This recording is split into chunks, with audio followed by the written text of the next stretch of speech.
Hello, hi everyone.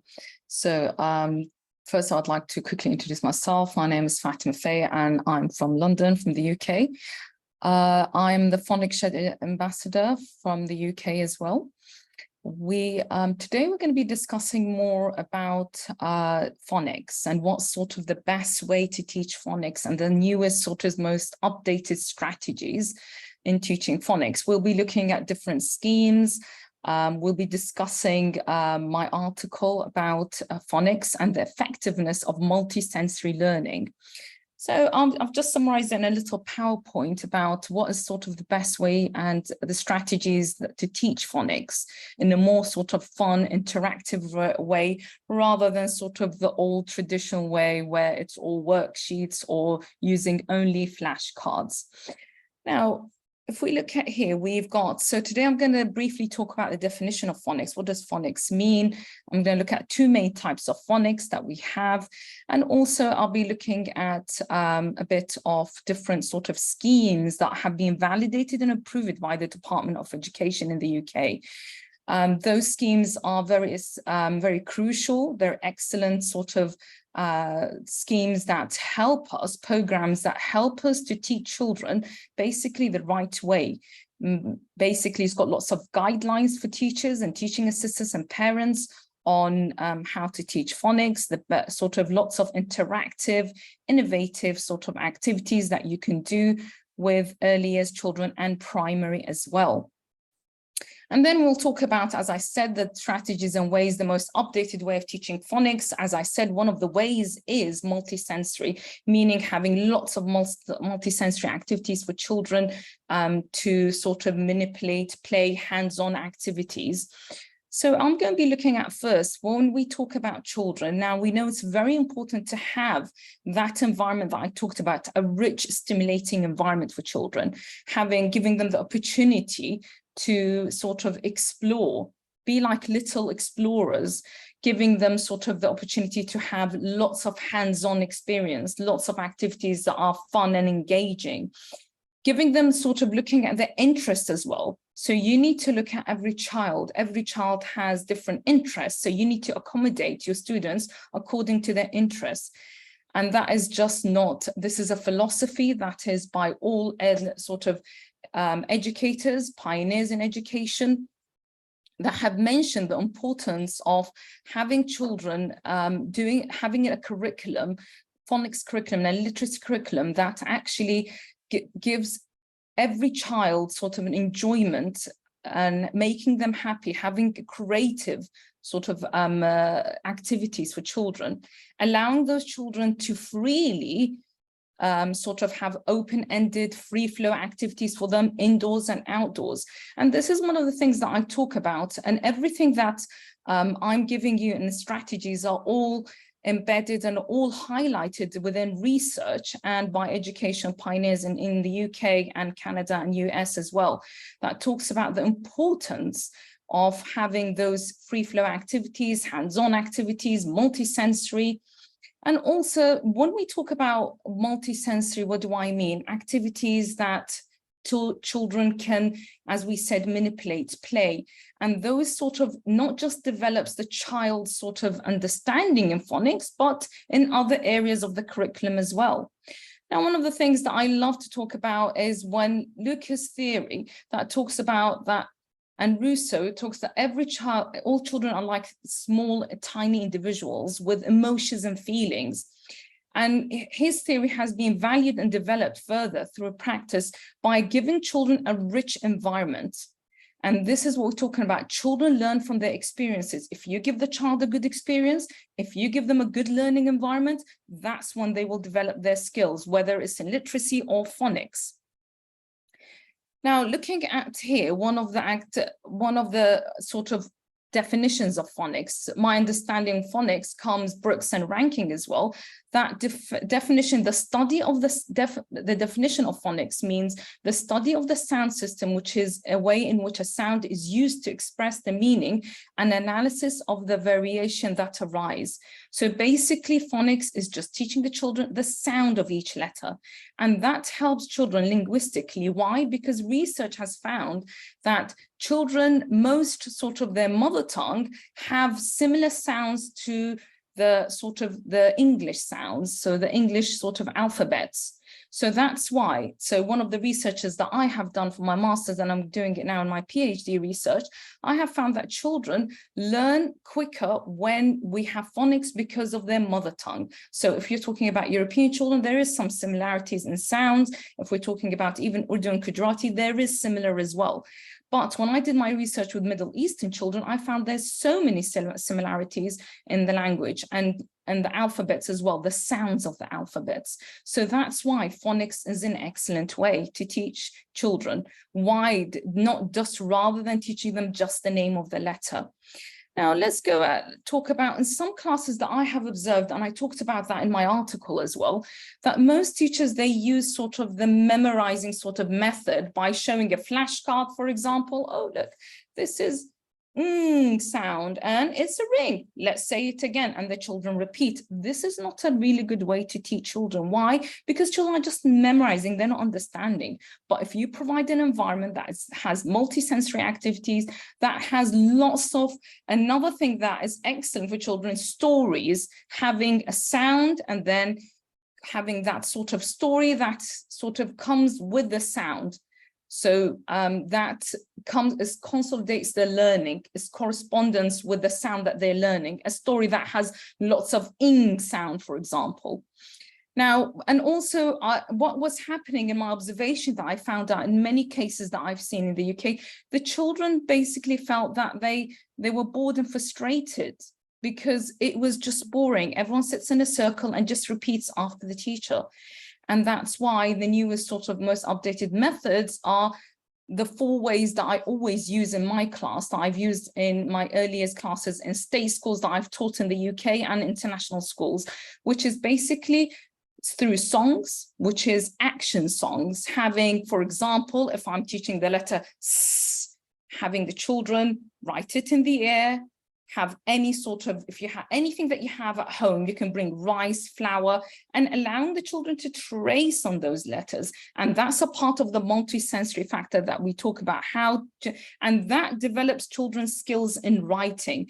Letting them have that lots of multisensory experience allows children, develops their hand and eye coordination, which is one of the learning objectives of the UK curriculum, the EYFS curriculum. So that's why it's very essential to have those hands-on experience. As you can see in here, that some of the children are doing some letters, and that is sort of in their free flow activities, where I have all the activities set up for the children, and the children just freely, whatever letter we're learning, they go and do it on their own, and they start mark making, which is a part of mark making, which is doing the letter formation of the letter that they've learned on that day that I taught them. So that's why it's very important as a teacher to give those experiences to children.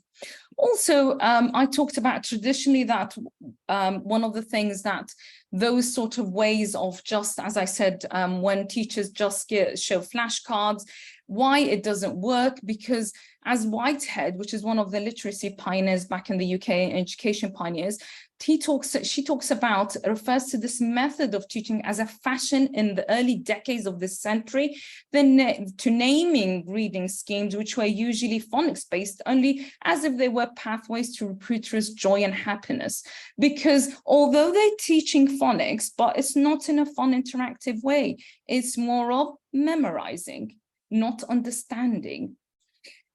Now, if we go to here, this is one of the activities that I mentioned. What do I mean by having sort of a multisensory learning? Again, it's by allowing children to have sort of that exposure to hands-on activities. One of the activities that I always do with children, for example, are washing lines.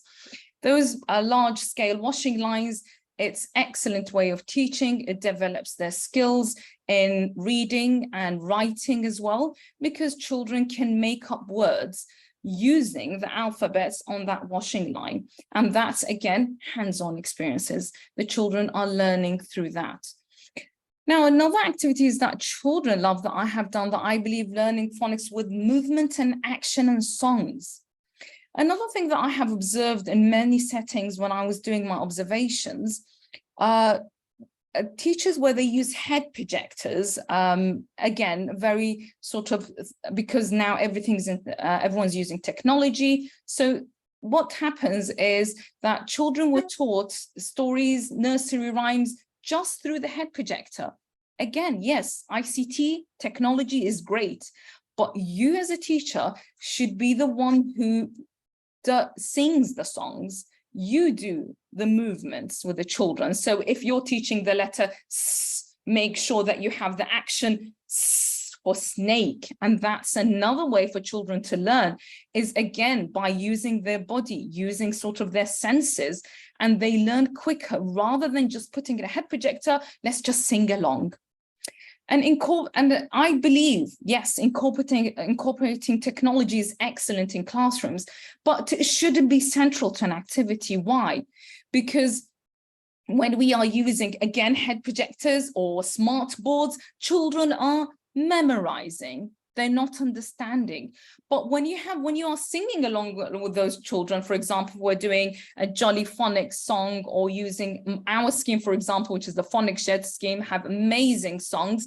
It's, again, you are doing it with the child, you're singing with them, you're incorporating in the activity yourself, and children love to hear the adult's voice. And we'll talk about that. Why do children like us to sing? So we're talking about the latest methods. The method, yes, we teach through songs, we teach through movement and action, but are we doing it the right way? So it's us, the adults, who should be singing with the children. It should be just the head projector or the smart board, just for the child to see the action that for each sound. Now, again, one of the most important factors, activities such as these are essential for a bilingual environment, especially children, SEN children, special educational needs, and EAL children, English additional needs. Those children need something that is more using their senses, because remember, English is not their first language. It is harder for them to learn. So when they use their senses, it's easier for them to observe sort of and take in the knowledge. When they have songs, when they have lots of movement and action, they will learn faster. So remember, we have to accommodate everyone in class. Now, also, it's sort of, as I said, it helps children pick up a new language with ease. Stories, rhymes, and songs must be at the heart of a good oral curriculum, which supports and extends young bilinguals and monolinguals. So monolinguals are children who their first language is English, but it actually accommodates both. So when you have lots of phonics embedded through songs, embedded through stories, through multisensory activities, they will learn faster. They will learn with ease, rather than just showing flashcards or just putting on smart boards and head projectors for them just to memorize the letter.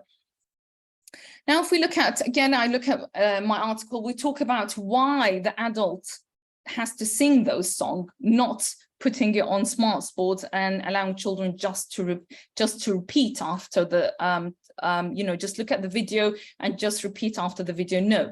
Why? Because Whitehead talks about, emphasizes the process of reading aloud to children.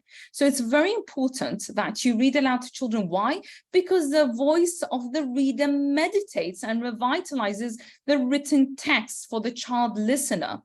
So all the subtlety and variety of similar voice is brought to the task of recreating the meanings and the intentions of the author behind the text. So you're bringing the story to life. You're bringing the song to life. So it's very important you sing it.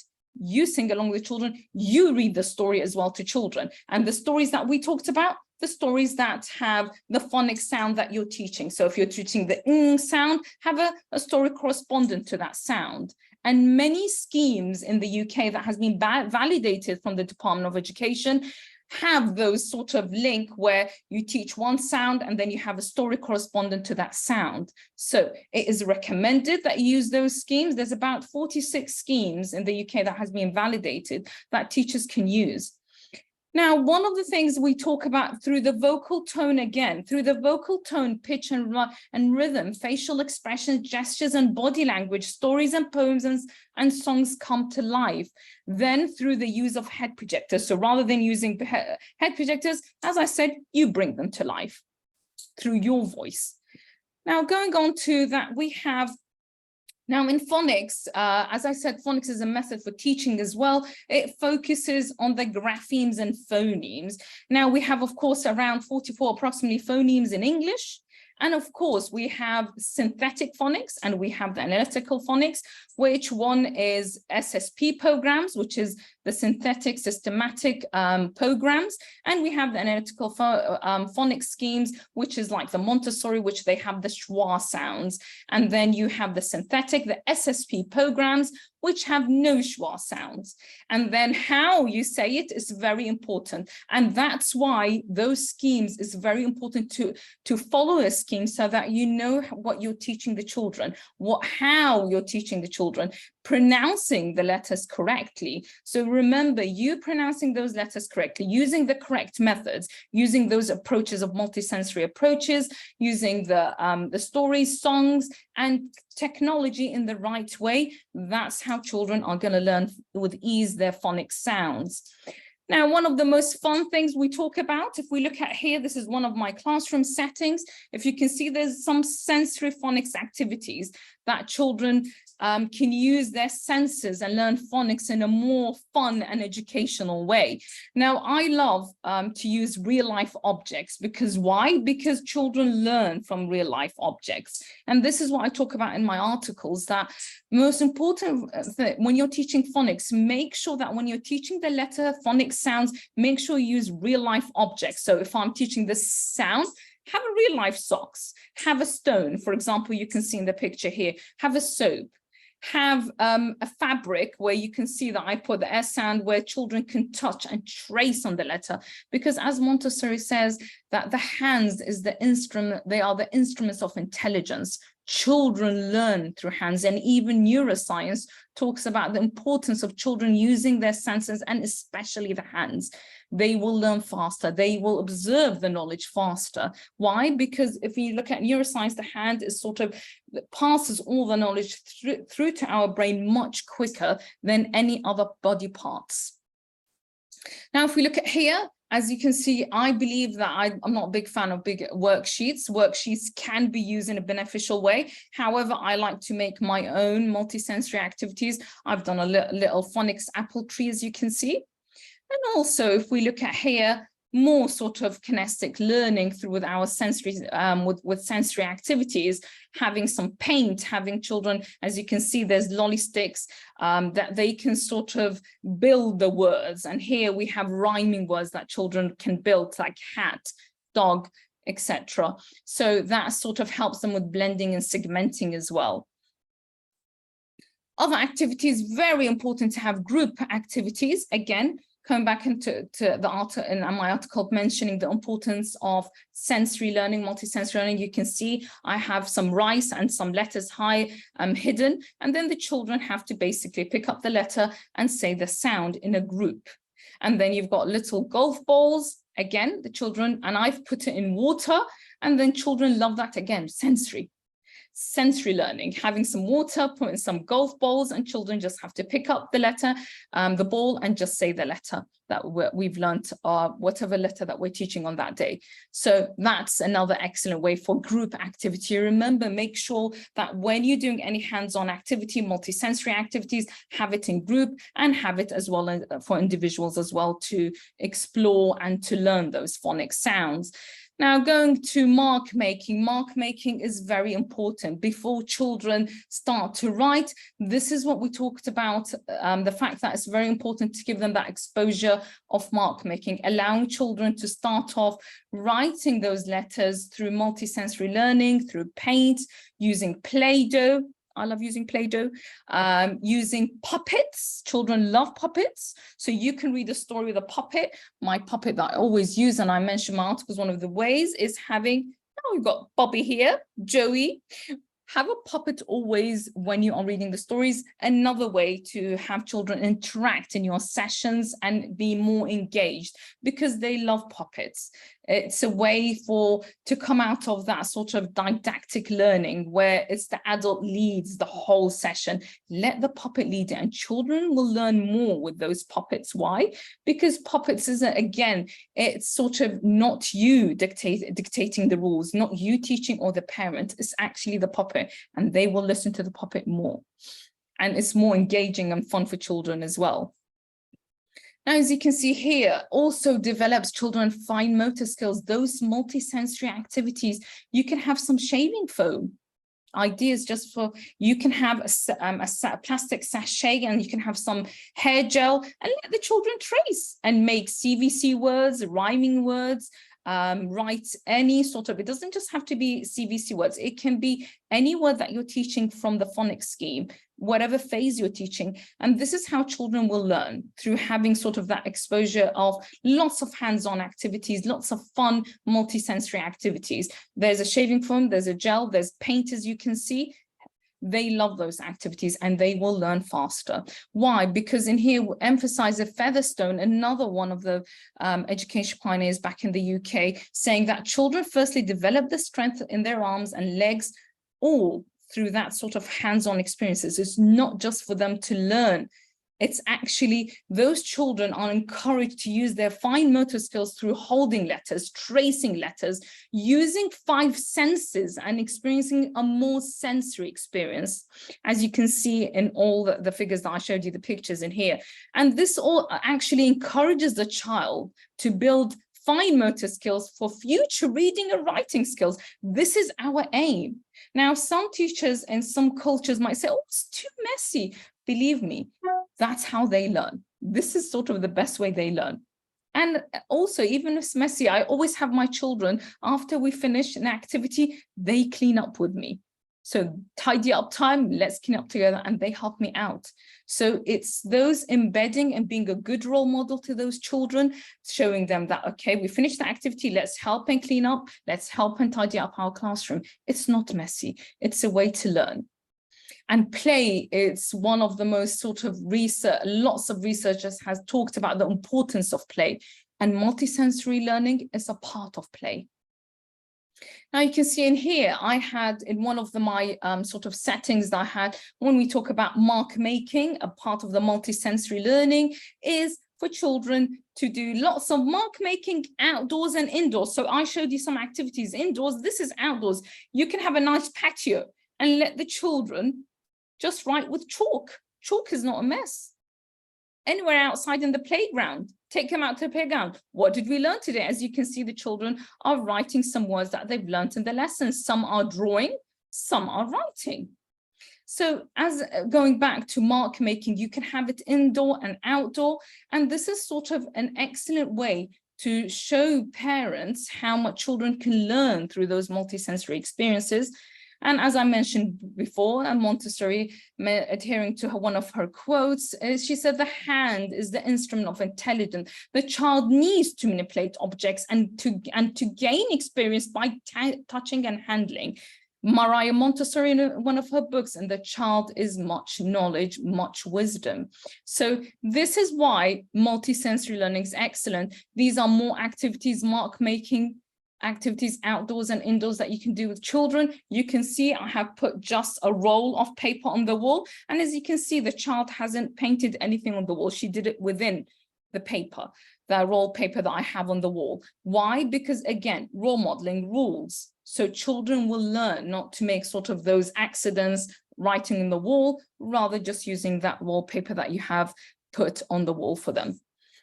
Now, going here, we talked about music and movements, other ways that you can do, as I mentioned, finger painting, puzzles, large blocks, threading. Why threading is an excellent multisensory activity? Children, you can get the letters, let's make up a word, have one nice thread that I'm just going to show you quickly. Yes, in here, I've got a whole classroom. So you can have one nice thread that I always use, one nice thread, just any thread, and then you can just put the letters with using pegs and let the children make up a word with it. or you can just put sort of the letters and they can just thread them in and make words, rhyming words, other words in phase 4 and 5 and 6 in phonics as well, CCCV words, CCCVC words as well. So it's having, again, that exposure for lots of multisensory learning.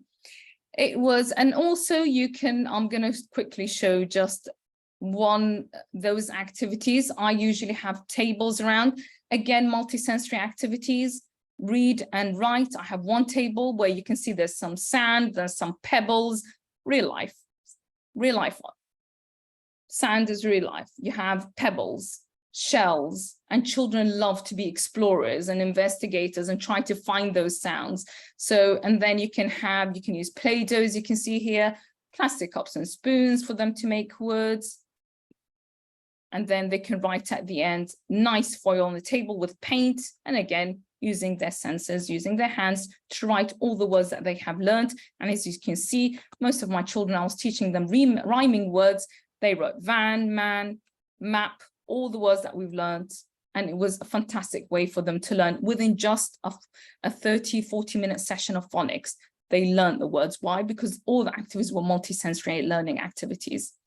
Magnetic letters that you can use as well to build words. Excellent way of teaching another sensory activity as well, that children build those words with magnetic letters.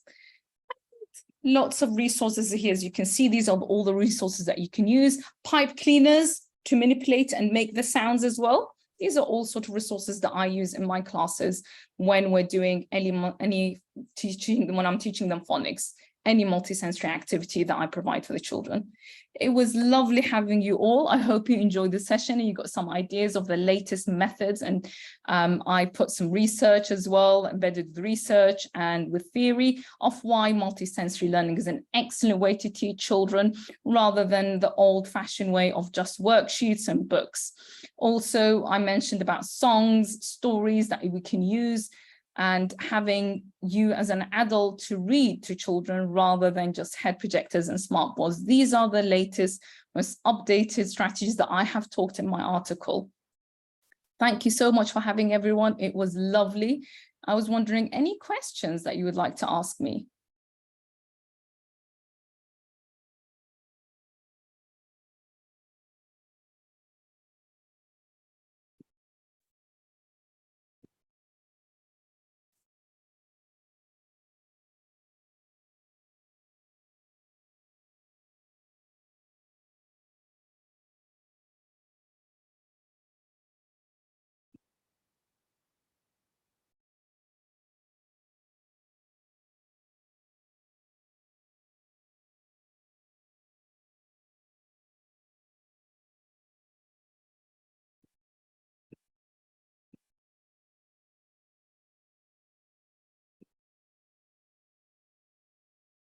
Thank you so much, and bye-bye, Tara. Thank you.